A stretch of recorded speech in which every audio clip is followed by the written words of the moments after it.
Hello mga ka-store, nandito na tayo sa ating raffle, 10 pesos. 10 pesos lang, meron na kayong 8 biscuits. Ayan.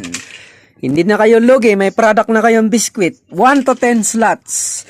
Dito tayo ngayon sa free biscuit.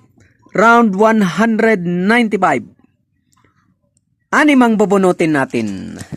Ngayon si Brother Juan ang bubunot. Anong first number? Number 3.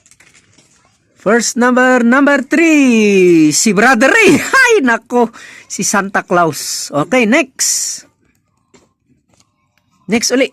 Bunot uli. Sino magbunot? Never na? Ansikan bro. Pansi ka tayo, bulok dito. Diretso, limapay. Matang. Kasi anim ang bubunutin natin. B is 1. Number 1, si Brother Ray uli. Pambihira, psychic talaga